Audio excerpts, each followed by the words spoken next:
मेरे प्रिय दोस्तों, मैं पंडित कैलाश चंद तिवारी आप सभी के लिए भगवान की मंगलमय कथा सुना रहा हूँ।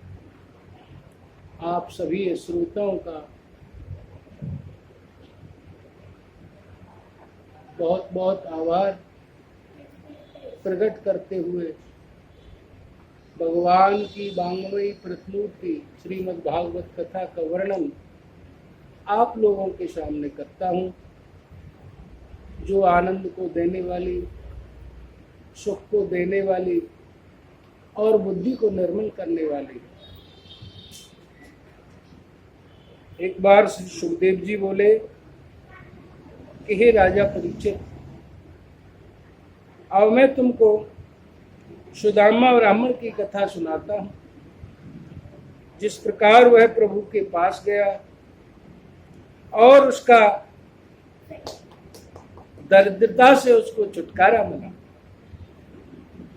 तुम ध्यान लगा करके सुनना। दक्षिण दिशा की ओर द्राविड़ नाम का देश है कि जहाँ ब्राह्मण, क्षत्रिय, वैश्य और शूद्र चारों वर्ण सुख से वास करते थे। उस नगर में भजन, सुमरन और हरि का ध्यान करते हुए सब लोग जब तक ज्ञान और साधु संग करते हुए गौ ब्राह्मणों का सम्मान करते थे। ऐसे बसे सब तीठार, हरि बिन कछु न जाने और।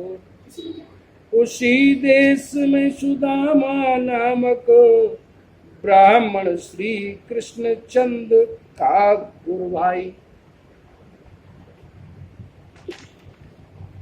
अत्यंत दीन, धनहीन, तन क्षीण और महादरिद्री ऐसा रहता था कि जिसके पास सिवाय फटी और मैली लंगोटी और किसी प्रकार का वस्त्र उनके तन पर नहीं था। और उसकी स्त्री भी वैसी ही फटी मैली धोती पहने हुए थी। स्त्री का शरीर भूख से बहुत दुर्बल हो गया। तो भी वह पतिव्रता स्त्री अपने दुर्बल पति की सेवा करने से नहीं चूकती थी। और जो कुछ अन्न आदि मिले उसे पहले पति को खिलाकर तब जो बचता था आप खाती थी, और न बचे तो भूखी ही रह जाती। इस प्रकार दुख सहते सहते एक दिन सुदामा की स्त्री दरिद्रता से अति घबरा कर महादुखित होकर के पति के निकट जाकर के भय से डरती कांपती हुई बोली कि हे महाराज, अब इस दरिद्र के हाथ से हम लोगों को जो महान दुख भोगना पड़ रहा है, सो किसी ना किसी उपाय से बचना चाहिए। इसके लिए मैं आपसे एक उपाय भी कहती हूँ। ब्राह्मण ने कहा, क्या उपाय है?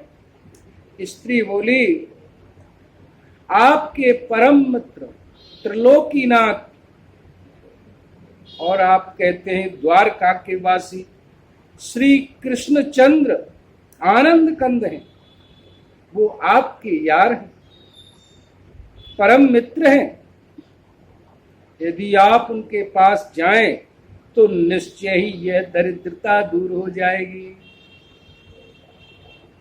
यदि क्योंकि वे धर्म, अर्थ, काम और मोक्ष के दाता हैं। हे महाराज, जब ब्राह्मणों ने ऐसे समझा करके कहा तब सुदामा बोले कि प्रिय,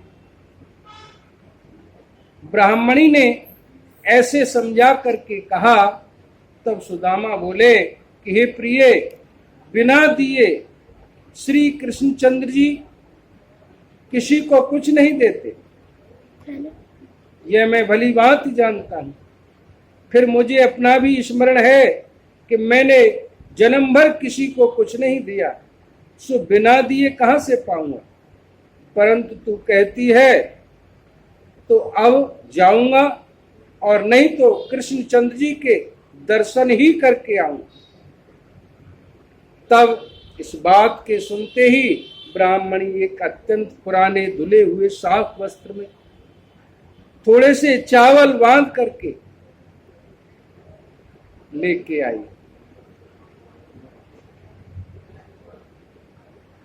इस प्रकार अपने पति की लाठी भी ला करके उसने वहां रख दी।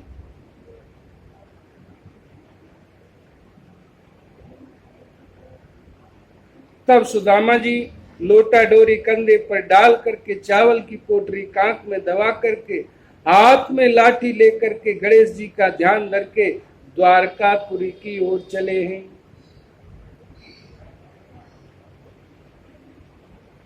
विप्र सुदामा बसत है सदा आपने धाम, भिक्षा कर भोजन करे तो ही जपे हरि नाम।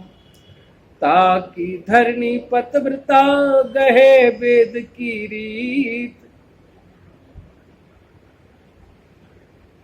सुलभ सुलज सुशीलियत जाकी पत चरणन में प्रीत। ऐसी सुशील स्त्री अपने पति को द्वारका के लिए विदा करती है। हे महाराज,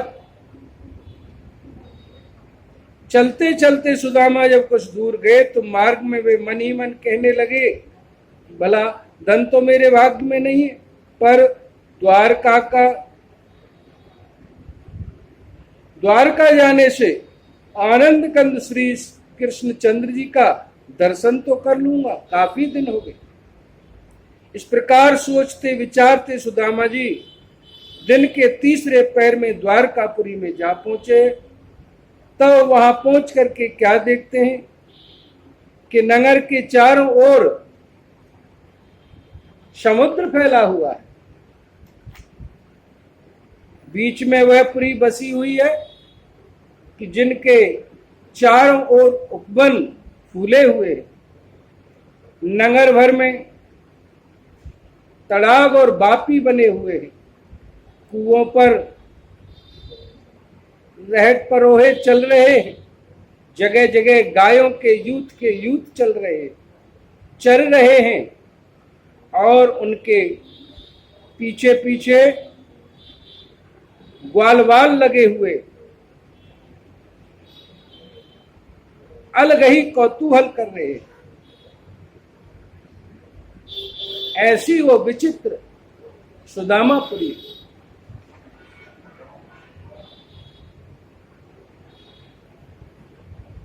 इसीलिए आज का जो प्रसंग है, सभी भक्त प्रेम से श्रवण कर रहे हैं। ऐसी विचित्र द्वारकापुरी में जाकर के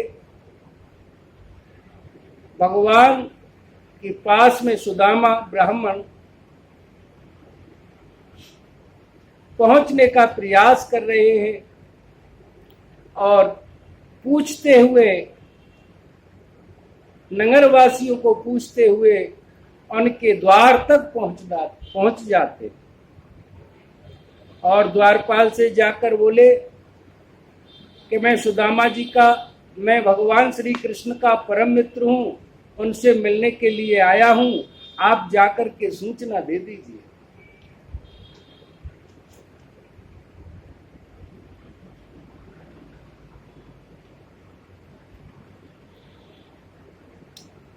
तो द्वारपाल से बोले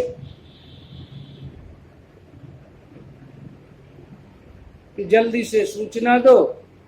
द्वारपाल भगवान कृष्ण के पास में गया है।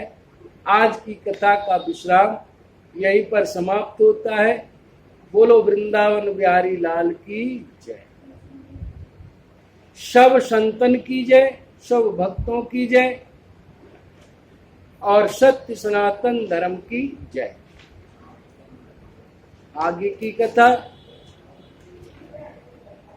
आगे सुनाई जाएगी। आगे की कथा का श्रवण आप लोगों के लिए आगे कराया जाएगा।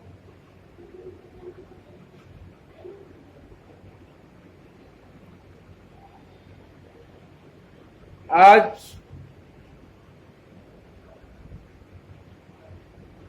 आप लोगों के समक्ष इतनी ही कथा का श्रवण कराया जाएगा। फिर आगे एपिसोड में आपके लिए कथा का श्रवण कराया जाएगा। बोलो बांके बिहारी लाल की जय। चलो।